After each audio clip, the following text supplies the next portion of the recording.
Comme Jésus s'en allait au sortir du temple, ses disciples s'approchèrent pour lui en faire remarquer les constructions. Mais il leur dit, « Voyez-vous tout cela ? Je vous le dis en vérité, il ne restera pas ici pierre sur pierre qui ne soit renversée. » Il s'assit sur la montagne des Oliviers, et les disciples vinrent en particulier lui faire cette question. « Dis-nous quand cela arrivera-t-il, et quel sera le signe de ton avènement et de la fin du monde ?»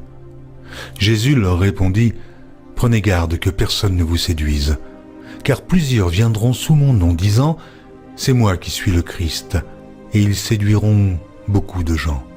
Vous entendrez parler de guerre et de bruit de guerre, gardez-vous d'être troublés, car il faut que ces choses arrivent, mais ce ne sera pas encore la fin. Une nation s'élèvera contre une nation, et un royaume contre un royaume, et il y aura en divers lieux des famines et des tremblements de terre. Tout cela ne sera que le commencement des douleurs. Alors, on vous livrera au tourment, et l'on vous fera mourir, et vous serez haïs de toutes les nations à cause de mon nom.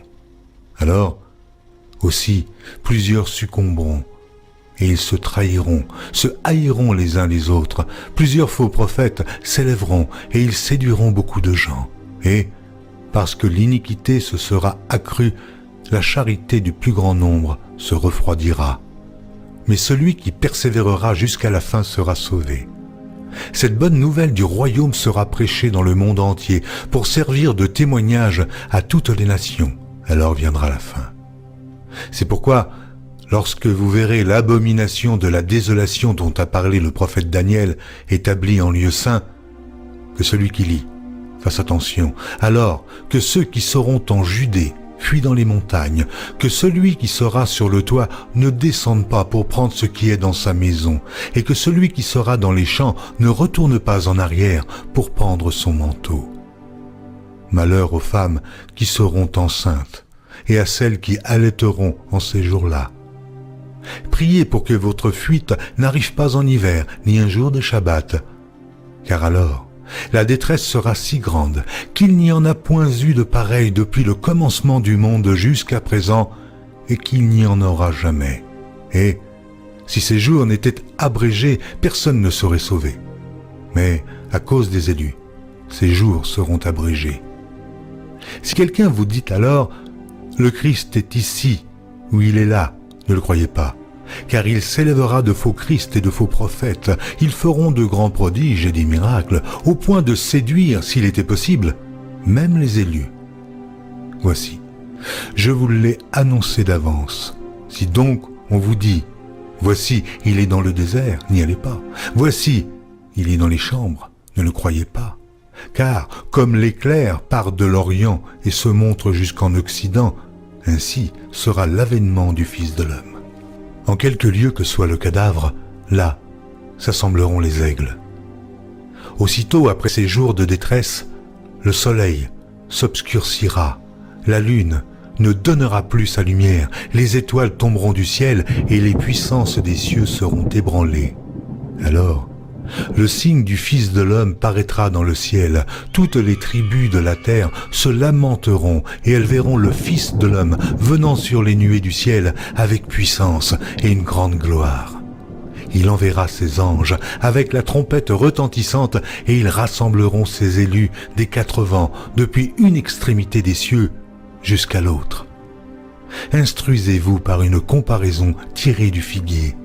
Dès que ses branches deviennent tendres et que les feuilles poussent, vous connaissez que l'été est proche. De même, quand vous verrez toutes ces choses, sachez que le Fils de l'homme est proche, à la porte. Je vous le dis en vérité, cette génération ne passera point que tout cela n'arrive. Le ciel et la terre passeront, mais mes paroles ne passeront point. Pour ce qui est du jour et de l'heure, personne ne le sait, ni les anges des cieux, ni le Fils, mais le Père seul. Ce qui arriva au temps de Noé arrivera de même à l'avènement du Fils de l'homme. Car dans les jours qui précédèrent le déluge, les hommes mangeaient et buvaient, se mariaient et mariaient leurs enfants, jusqu'au jour où Noé entra dans l'arche, et ils ne se doutèrent de rien, jusqu'à ce que le déluge vînt et les emporta tous. il en sera de même à l'avènement du Fils de l'homme. Alors, de deux hommes qui seront dans un champ, l'un sera pris et l'autre laissé. De deux femmes qui moudront à la meule, l'une sera prise et l'autre laissée. Veillez donc, puisque vous ne savez pas quel jour votre Seigneur viendra. Sachez-le bien, si le maître de la maison savait à quelle veille de la nuit le voleur doit venir, il veillerait et ne laisserait pas percer sa maison. C'est pourquoi, vous aussi, tenez-vous prêts, car le Fils de l'homme viendra à l'heure où vous n'y penserez pas. Quel est donc le serviteur fidèle et prudent que son maître a établi sur ses gens pour leur donner la nourriture au temps convenable? Heureux ce serviteur que son maître à son arrivée trouvera, faisant ainsi. Je vous le dis en vérité, il l'établira sur tous ses biens. Mais si c'est un méchant serviteur qui dit en lui-même « Mon maître tarde à venir », s'il se met à battre ses compagnons, s'il mange et boit avec les ivrognes, le maître de ce serviteur viendra le jour où il ne s'y attend pas et à l'heure qu'il ne connaît pas. Il le mettra en pièces et lui donnera sa part avec les hypocrites. C'est là qu'il y aura des pleurs et des grincements de dents. Lorsque le Fils de l'homme viendra dans sa gloire avec tous les anges, il s'assiera sur le trône de sa gloire. Toutes les nations seront assemblées devant lui. Il séparera les uns d'avec les autres, comme le berger sépare les brebis d'avec les boucs, et il mettra les brebis à sa droite et les boucs à sa gauche.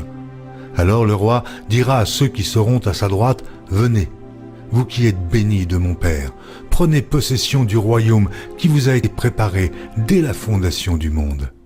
Car j'ai eu faim, et vous m'avez donné à manger.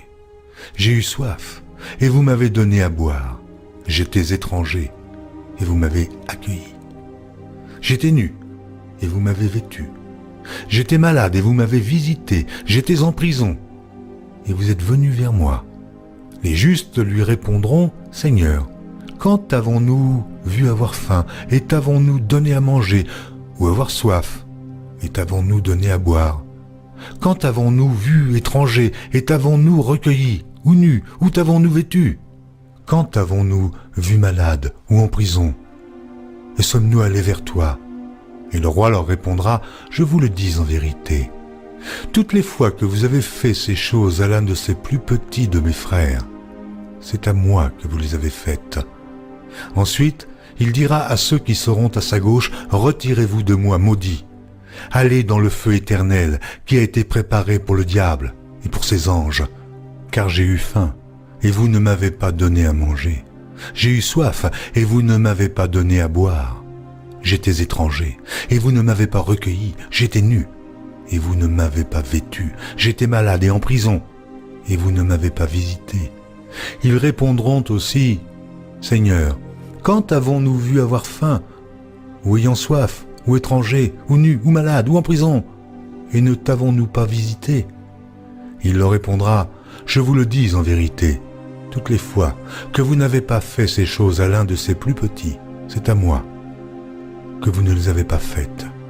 Et ceux-ci iront au châtiment éternel, mais les justes à la vie éternelle. »